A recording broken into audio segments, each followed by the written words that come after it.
Juicy Scoop. Hello and welcome to Juicy Scoop. Great show today. Later in the show, I interview a dating matchmaker expert, Rory Sassoon, who I've had on before, but you also saw her on Real Housewives of New York. She is helping Ramona find love. But we have a great conversation, and she gives great tips for anybody that is getting back in the dating world, currently in it, how quarantine has changed that. But first, let me just get into the most exciting thing that has happened in my career to date. You guys, everybody always talks about viral videos. And we used to joke that when I was on Chelsea Lately, that our producers would go, you know what, guys? We need to make a viral video. Well, you don't make them. You make so many videos. And every time I would do a Barbie video or I would do something, I'm like, this is going to be it. This is the thing that's going to change my career. And year after year after video, nothing has gone ever viral in my life until I woke up Wednesday. What day are we? Wednesday? I woke up Tuesday morning, yesterday morning, and I looked on my phone. And the TikTok that I had filmed with Brandon the night before was at 1 million views, which is the threshold for going viral. Right now, it is at 3.9 million views. You guys, I have never even hit 1 million. Not of my stand-up, not of my impressions, not of my great podcast interviews, not of me dancing, nothing, okay? So I'm going to get way more into TikTok because, first of all, I love it. And I go on this thing called the You page, which they like, I don't know, they know what I like. What the For You page. And so I started really just enjoying watching it. And guys, it is not just, girls doing dance routines. It is not that. It's like really funny stuff, heartwarming stuff. I don't know. They know what I love. So it's like a lot of like hot dads coming home from work. And it's a lot of like military guys coming and like meeting their baby for the first time. And then there's like a lot of like a puppy and a baby like cuddling. And then there's funny stuff. And there's like teenagers playing pranks on their parents. It's so addictive. So anyway, I'm like, all right, let me put a little more effort into my TikTok world. And I saw this video that the challenge is to have your, it was a kid that did it. The challenge is like you being like a 15-year-old boy getting on your mom's lap.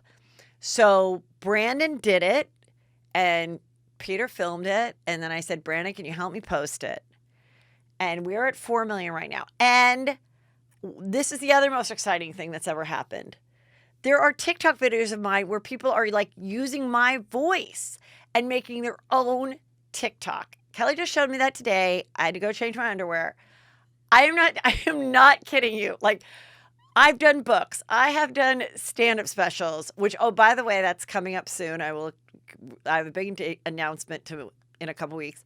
I have done so many things, okay? I've been on television series. This is the greatest.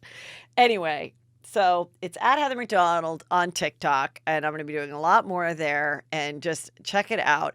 But when I tapped on Brandon's shoulder at like 7, 8 in the morning, and we were at exactly 1 million, I wish I would have filmed his face, because finally, I feel like Kris Jenner. Finally, the humans that I carried that passed through my loins is finally resulting in some type of career boost, okay? Some type of income at a certain point is going to come from the fact that I have these children. So it's a very exciting time for me. Okay. A lot of you guys saw this People magazine. Now, it's been a while since I've gotten out the magazines, but here we go. People magazine. And I noticed it too. And a Juicy Scooper said, please, Heather, talk about this. 2 husbands dead, wives questioned, murder in paradise. So I went out and bought the magazine with my mask on. Yes, I did. I wore a mask. I walked up to the news guy. I took it. I used a credit card. We didn't exchange money and I got my magazine. I went back in my car and then I took off my mask and then I read the magazine. Okay. So here we go. This is pretty juicy and kind of strange. I'm going to walk you through it because there's a lot of parties. There's this one guy named Casey. He's 37. He was an aspiring actor. He kind of had two jobs. Okay. At one time, he was like into like medical sales or something. And then he was also trying to be an actor. And so he was doing pharmaceutical sales in Fresno, but then acting in LA. Okay. He's 37. He was in a 7-year relationship with a woman 22 years his senior. They get married. Her name's Barbara, and she's 61, which, by the way, is a very 61-year-old name, Barbara. I'm just saying, like, do you know an 8-year-old named Barbara? Okay, anyway. Casey and Barbara, 37, 61, they're married. He's going back and forth, and he's in LA trying to be an actor. But then he goes, you know what? I really want to be a doctor. Barbara's like, great. They move to Anguilla. Okay. Is it Anguilla? Hold on. Wait. Sorry. Just want to make sure it is. Yes, Anguilla. Want to make sure it wasn't that other one with an A. You know me with the words. Okay. They moved down to Anguilla. And then Casey's like, let's invite my best friend since I was 9, Caleb and Carly, to spend New Year's Eve with us, along with this other couple named Chuck and Alicia. Okay. So they're ripping it, and it's New Year's Eve. And on New Year's Eve, Barbara, Casey, and Caleb, Casey and Barbara are a couple, and Caleb are at like just an outdoor bar, not part of the hotel. And they order a rum and Coke. And Casey realizes he can't find his flip-flop. They, according to Barbara, leave their rum and Coke unattended at the bar and go find the flip-flop. According to Barbara, the three of them are sharing that rum and Coke, and they're sipping it as they go back to their hotel room. All of a sudden, Barbara starts to feel sick, and Caleb stops breathing. They call 911. When 911 gets there, and they realize Casey is also starting to seizure at this point. All three of them, Casey, Barbara, and Caleb, are sent to the hospital. Barbara survives. Casey and Caleb are dead. And according to the autopsy, they said that there was also some strangulation appearance. It appeared that Caleb had some strangulation, and Casey had, also compression around the chest. They said that what was found in their system was MDA, which the street name for it is Sally, and cocaine in their systems. They said MDA, MNDA, whatever. It's Sally. It's a kind of meth, street meth. Wait, no, it says MDA. Street name is Sally. So it's not Molly. It's something else. Okay. Anyway, but it's methylene dioxamphetamine is its official name. MDA/Street Sally. Okay, so, by the way, if your name's Molly or Sally, also not great. A lot of people have just, taken Molly, taken Sally. Mary used to be marijuana. I'm glad heroin is not now called the Heather or whatever. Okay, so, the authorities in Anguilla take Barbara, who's now recovered after like the next day she's released, her husband, and Carly is the wife of Caleb. So both her husbands are dead. They then take Carly, Barbara, and I believe Chuck, who is and Alicia, who is the other couple that was with them. They all, according to them, are held in a prison somewhere with authorities for 2.5 days being questioned. They finally release them. They then cremate the two guys' bodies while in Anguilla, and then take their ashes, I guess, and go home. And now the sister of Casey, who's a 37-year-old actor, has, is talking to People Magazine. She's got, she did a GoFundMe to hire an investigator to get more information. How did this happen? And she's saying now Barbara and Carly and this, and this other couple is not being cooperative. And they're like, look, we don't want to talk about it anymore because we never want to go back to Anguilla. They think that we did it. At one point, they thought they killed these people, and they're like, we didn't. Why would we want to go back there and be in another foreign country and possibly be locked up again? Of course, they believe Anguilla wants it to be a homicide because Anguilla doesn't want you to think that if you go there and have a cocktail somewhere that you could end up dead. So they want to pin it on them, and thank God they got out and away from it. And were they doing with the guys who were best friends since they were 9, were they doing other drugs and then had a drink that was maybe also, something else thrown in it? And the combination made them die, made Barbara sick, but not dead. I mean, she's 61. Why the hell did she not die? Because I don't think she had those other recreational drugs in her system. I think the guys did those drugs earlier, and then the drink was the final straw. And, okay, so that's the kind of the controversy is like why, and that's what I think is. Oh, then someone said, they said he led a double life when he was in LA. Casey, who's married to the 61-year-old. According to his talent agent, the talent agent never even knew he was married. He went and told his talent agent this elaborate story about how he was best man in a wedding with all these details. Only for now, the talent agent to figure out after he's dead, oh my God, that story about the wedding he was in was his wedding. So then they're like, was this not a great marriage? Again, was there motivation for her to kill him and get the, life insurance? My thought is no. And if I was Barbara and Carly, the two widows, I would be like, I'm not talking to people. I'm not talking to Heather McDonald from Juicy Scoop. I'm not going to Anguilla. I don't think there's anything scarier than being locked up abroad. It's a great series. Anything about it.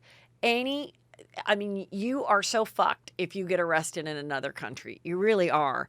And that would scare the shit out of me. So if I was them, I wouldn't travel anywhere. Maybe I would. They're like, why did you cremate the bodies in Anguilla unless you were guilty? A friend of ours offered you a private plane to take the bodies and you back to America. I don't know, but maybe they didn't hear that. Maybe that offer wasn't made. Maybe they didn't want to. Maybe they always believed in cremation. I'm a cremated kind of a person. My parents were cremated. I think cremation is kind of a great way to go. So I wouldn't want to put my husband's body on ice and be flying with it home to satisfy his sister. I don't know. I think if I spent 3 days in jail where someone was accusing me of killing my husband and I did not, I would want to kill any possible question of it, whether I was guilty or not. And if that's cremating his body, that's what I would do. So in conclusion of this case, I think Barbara's fine. And I think Carly's fine. I don't think there was no motivation to try to kill their husbands on New Year's Eve. No, none. I think they were fooling around with drugs and alcohol, and they probably dropped something in their drink as well. And that was the combination that killed them. Okay, moving on. This is sad and weird news. Mary Kay Letourneau just died of cancer at the age of 58. And I guess it was quite sudden, she was only recently diagnosed. And I've talked a lot about Mary Kay, but I know some of you guys are like, what is this story? Well, she was really the pioneer of hot blonde teachers being pedophiles and having sex with their middle school boy students, okay?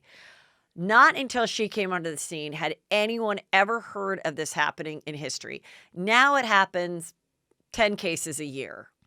And they're always blonde and they're always 27 and it's always very bizarre. And in her particular case, it was, like I said, it was the first we'd ever heard of it. She was 36.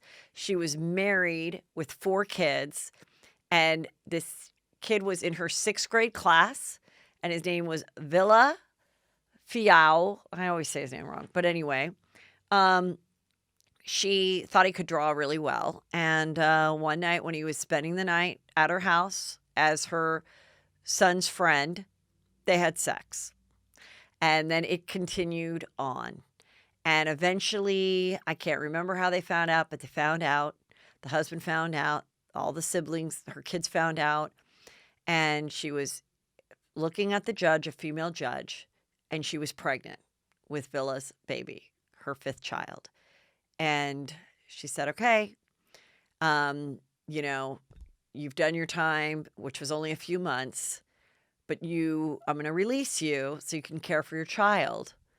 But if you're ever seen with Villa again, you're going to do the 7 years that you've been given. But I'm not going to give it to you because you have all these kids. She gives birth. She gets out of prison. She's caring for her baby. She and Villa are boning in her car, like parked near a park. And a cop just came up to, like you would if a car was parked weirdly in the middle of the night. Sees this couple boning, and it's her. And now he's like 15 or 14. And now she's like 39. Back in jail, Mary Kay. Now you're going to do your 7 years, and you're not going to be able to raise your daughter. Guess what? She's pregnant again. She gives birth to that girl. And poor Villa's mother is raising them for the 7 years she's in prison. She gets out of prison and reunites with Villa.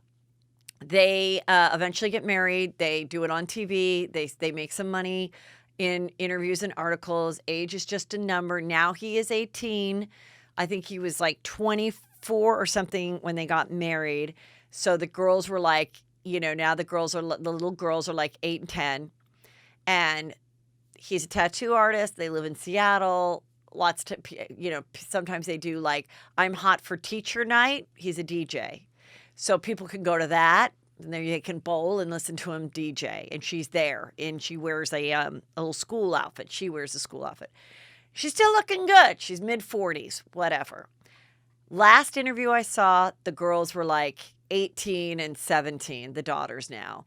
And he's still only like 30-something. And they start to say things are not that great. They're kind of fighting a lot. He files for separation in 2017. And they get divorced. And she got diagnosed with cancer. And he did care for her, I guess, and was there when she passed. And there's that story. So sad. She has 6 kids. And, but really, I will never understand why she slept with a 13-year-old boy. Okay. You guys, I'm obsessed with Betty Broderick. In fact, I don't even know if Kelly noticed this. I edit my Instagram profile. I did.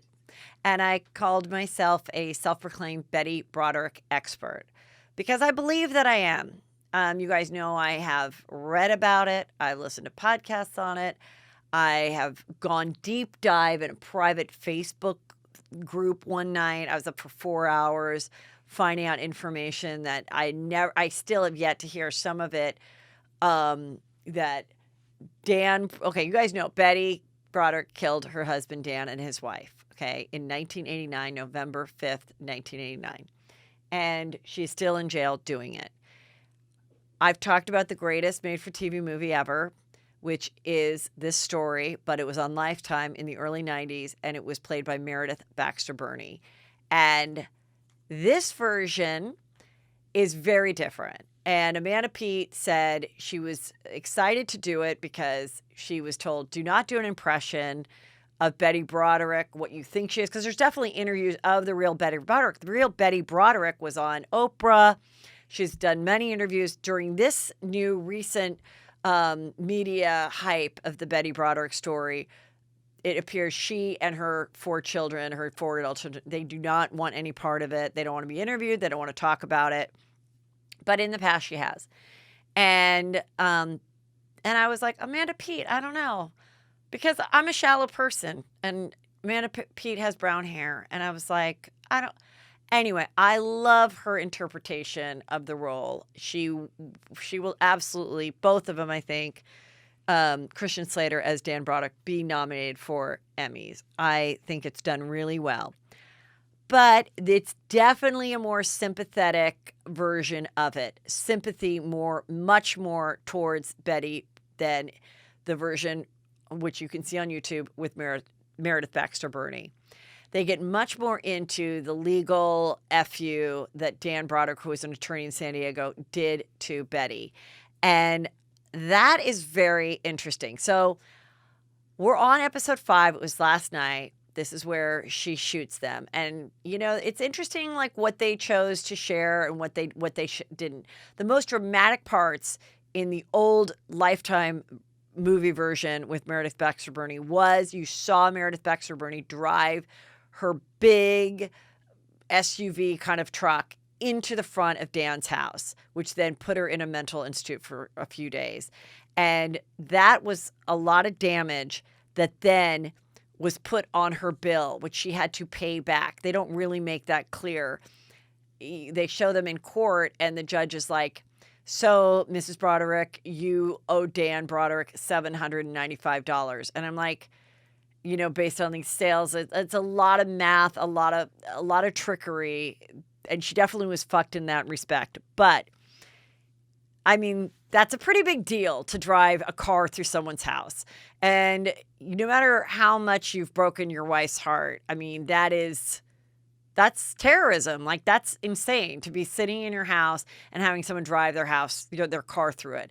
But I think because the MO point of view of this particular miniseries was more sympathetic to Betty, I guess they chose not to show that. I don't know. They also chose not to show that Betty had a boyfriend for 4 years during this time. He was 6 years her junior. They were dating for all those years, sleeping together. She afterwards never wanted to address it, said, oh, I was embarrassed by him. He was just a contractor. I mean, he wasn't Ivy League like Dan Broderick. And I was embarrassed that he was younger than I am. I'm like, oh my God, am I having a midlife crisis as well? So I think that's an important part to show. Like, you weren't all alone. But for the sake of the show, I like that the writers and directors, who are all women, by the way, that put this show together, are showing more of a streamlined story. Because as you're watching it, I think you're really, like, feeling for her. But one thing that I believe about Betty Broderick, and this is only from the interviews I've seen of the actual Betty Broderick, is I think she was a real fucking bitch to Dan Broderick. I really do. I'm not saying she deserves it, because a lot of you are, like, ready to write her a letter and get her out of jail. But I think she did a lot of things over the years, really cruel, mean things to him. And I think that he finally fucking snapped and couldn't take it. And some of the things I think that she did, because you could see it, she goes, oh, please, you're ridiculous. You have your Ray-Ban sunglasses on and your Corvette, and, you're like the cover of Midlife Crisis magazine, and say these, like, funny things. And she's like, oh, please, Dan. And okay, so what I'm saying is, I think that she teased him. I think she belittled him. I think as he became really successful, and here he wins these enormous amounts of money for his clients, and the clients are giving him accolades, and everybody else is giving him accolades, and he's feeling great about himself. And I think then she would say really fucking cruel, bitchy, snarky things to him. And he was like, I'm done. Because what he'd said is like, I've been miserable for years. And she's like, no, you weren't. You weren't miserable. You were living your life. We were having a great time. So in that respect, I felt for Dan Broderick that I don't think you see in the movie that, why? It's like, I work so hard. I make so much money. Why do you have to be such a bitch and say mean things to me? So then he ends up meeting a girl who's, 20 and works in his office, and she's sweet, and she falls in love with him, and they're together for 7 years until he marries her. And once they get married, the girl now is 28, and she's like, yeah, you know what? I am the wife, and I'm sick of this shit. You know, you may have been with him for 14 years, but I've been with him for 8. Some of that was a crossover because he was cheating. But at the same time, I can kind of see where she's like, yeah, I take care of these kids. I work in the office. I have stepped into a great life. But at the same time, I'm not like just eating bonbons. And essentially you are. You're spending the money. Like, I can see all the different perspectives of this, which is why I'm so obsessed with this case, this miniseries, the old movie, all of it. And but on last night's episode, as someone who went to USC, she's made a big deal about the USC Notre Dame game. And that part was really sad because this was also featured in the 1990s movie. They met, she and Dan Broderick, when she was 21 years old or 20 or something, at a Notre Dame game. And even though he didn't go to Notre Dame, he was super into like the Irish and the Fighting Irish and that whole thing. So every year they would go to the SC Notre Dame game. One year, you know, and it's always right before Thanksgiving or right after Thanksgiving. That's always when they do that. So she was like, I remember in one of her books, she's like, you know, it was a Saturday, or when she's like, oh, this would be the Saturday after Thanksgiving. We would be coming back from the Coliseum after seeing Notre Dame and SC play. I'd have chili making for the kids. We'd all go. We'd go to the parties with all of Dan's friends before. And so she's with her kid, and he goes, oh, I won't be here next weekend because I'm going to Indiana. What are you going to Indiana for? Oh, I'm going to Notre Dame. I'm going to the Notre Dame game. And sure enough, she's like, wow, he's taking the kids. They're flying to Notre Dame. They're going to the Notre Dame game with his new wife, but with all the same friends. And, you know, also at that time, these friends, I think, were very freaked out that this perfect marriage had broken up, or their husband's going to find the 25-year-old, almost like it's a contagious disease. So they almost really don't want to be around Betty. It's like very like, ugh, like this is depressing. This is sad. I don't want to catch it, like Corona. I don't want to be even eating with you because it's just such a scary thing to think that this might happen. My perfect life may crumble. So I could just talk about it forever. I'll talk about it more. Watch it. Tell me what you think. And then we'll all watch it and we'll touch on it next week because that's the finale. And so now here's my interview with matchmaker dating expert Rory Sassoon.